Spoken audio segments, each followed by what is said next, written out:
Ideally, we should pay all our debts, but what is in Garissa County is not possible, and I don't see us being able to pay that money because we inherited 4,338,000,000 shillings. So that is 50% of our budget, and there's no time we shall get that amount of money to repay these people. So last time we set up a task force to do some verification of these bills, because despite the fact that we have inherited that amount of money in pending bills, there's no social infrastructure to show for it. We don't have a single completed project in the county. So we had called for verification and we had set up a task force. But the national government, I think, Treasury had also sent some team to do verification. Although I'm told no contractors took any documentation to them, neither did they visit the alleged projects. But somehow they produced a report of the debts up to June 2018. We just received the report yesterday. I've not looked at it. But ideally, we suspended our task force, which was supposed to collect and verify these bills that time because of the national government intervention. So now I see us going back again to our task force to do the verification, because we suspect 80% of these bills to be not verifiable or not genuine.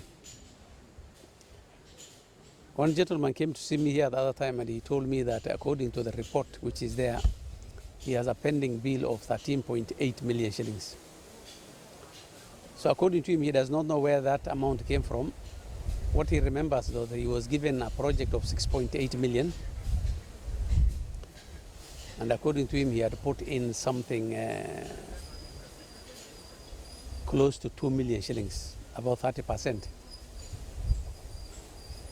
So in his own words, he should be able to claim only the 1-point-something million, which he has done according to him. So the 13.8 does not exist. He does not know the origin of 7 million. 6.8 was original contract and he has done nothing. So we suspect there are many cases like this. In fact, I would like to see that particular case on how it was captured by this National Treasury verification process. But ideally, we will go back to our own task force to do the verification.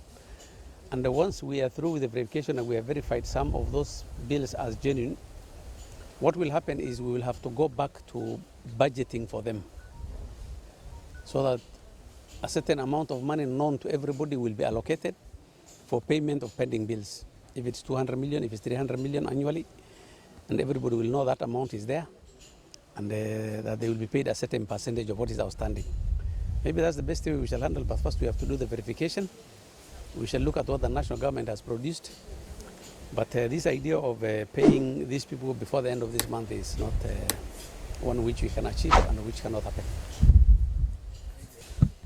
Last time when the meteorological department gave us the worst case scenario and told us there will be no rains completely, we panicked.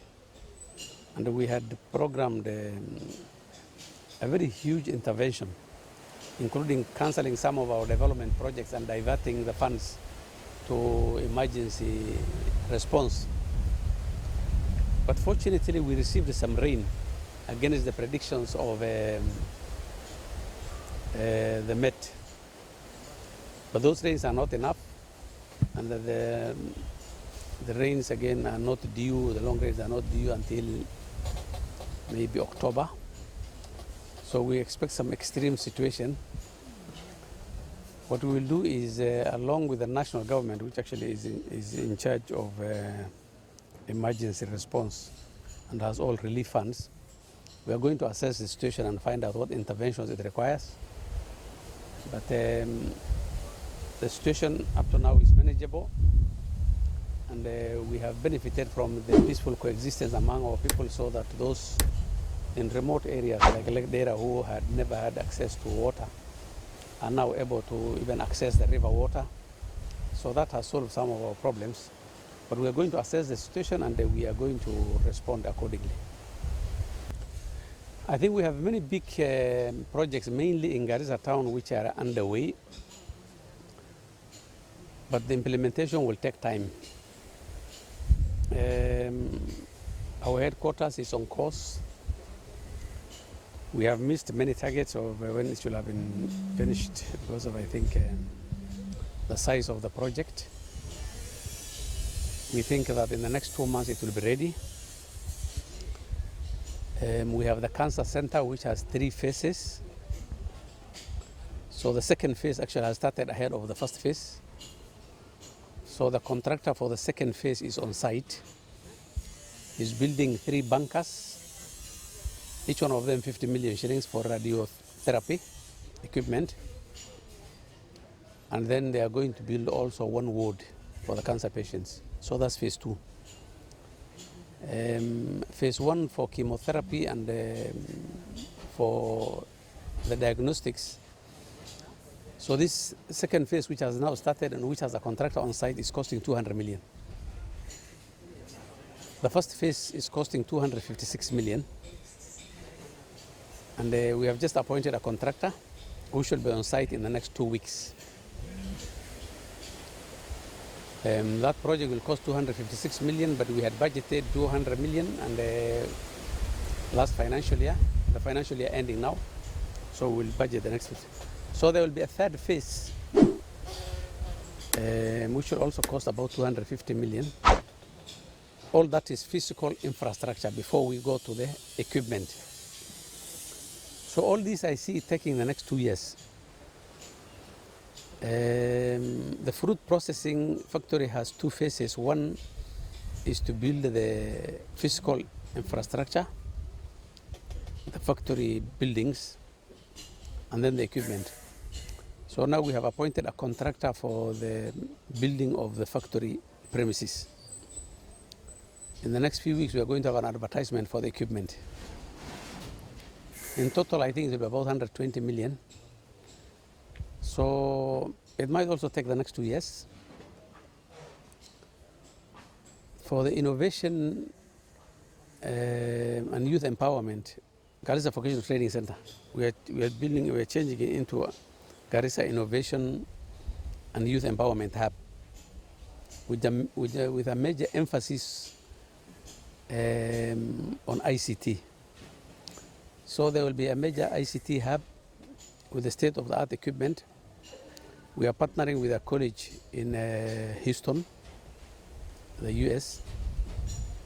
And we are bringing a professor from there who will visit us, I think, later this month or early next month. We're going to have a youth conference where he'll talk to the youth about the potential of ICT. So with the help, we are going to develop an ICT center of international standards.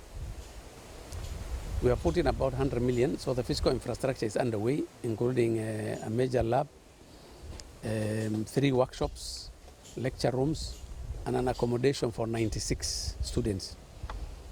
So we have given a contractor, and he's going to be on site in the next two weeks.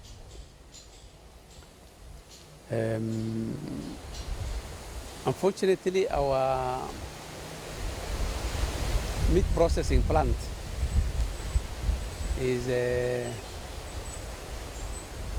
we had budgeted money in 2017, 2018, which we missed. 2018, 2019, again, it didn't. In the last advertisement, it was advertised, there was only 1 applicant. And you cannot evaluate 1 applicant, so it will be re-advertised again. So we are behind schedule on that.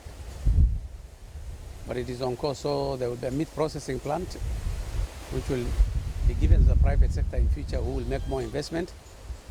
Then there will be a leather industry.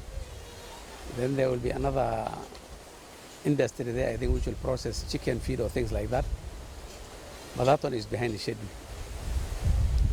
This town, I think, is going to have a facelift, some regeneration project.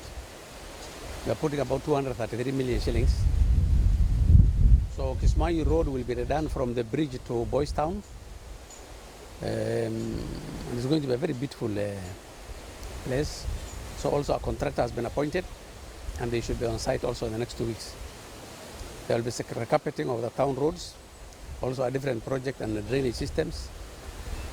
Unfortunately, there was poor response in the advertisement, so they'll be advertised. We are going to put a market with about 400, close to 500 stalls for the Qorahi market people. We have also appointed a contractor. He should be on site the next 2 weeks. But all these things are going to take time to implement. We are thinking of currently putting up a small conference facility in the compound next to Garissa Library, a place which can host many, many people, maybe up to 1,000. So we may have a conference center, but it is at the design stage. We want to look at the viability. So we may implement also. So all these things, I think, are going to uplift.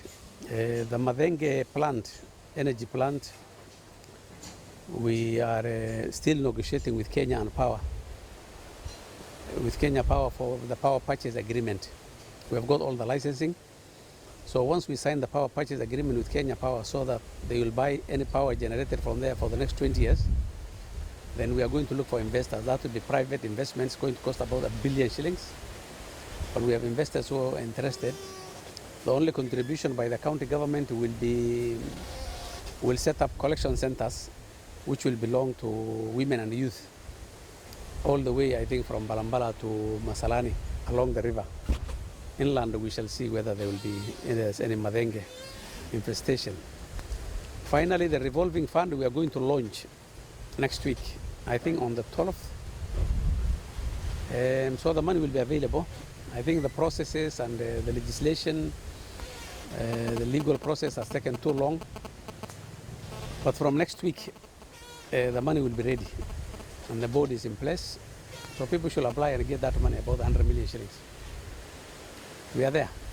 Honestly, I normally don't think about campaign or things like that when we are doing development.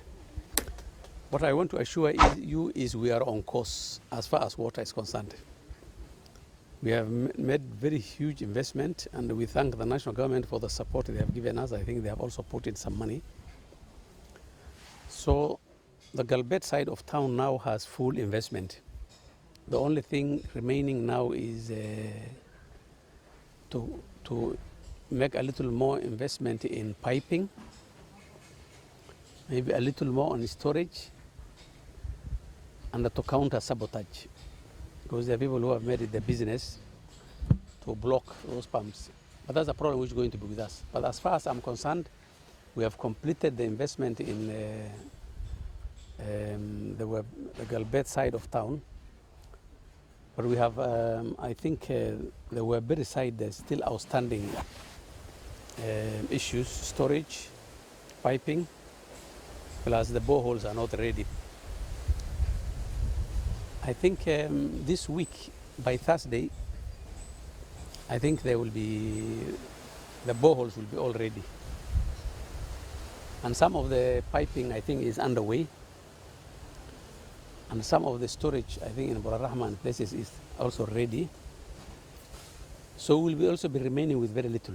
So up to Bola Sagarai, I think we should have enough water on this side. So all we shall do is, I think, little more investment in storage in Bulamzuri, Bashal area. Then from there we will go to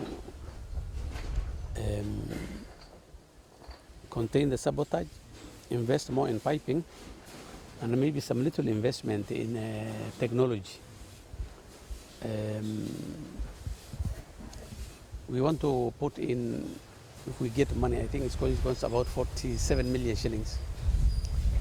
We have a proposal to put some sensors to help us monitor the water, contain sabotage, to respond to leakages.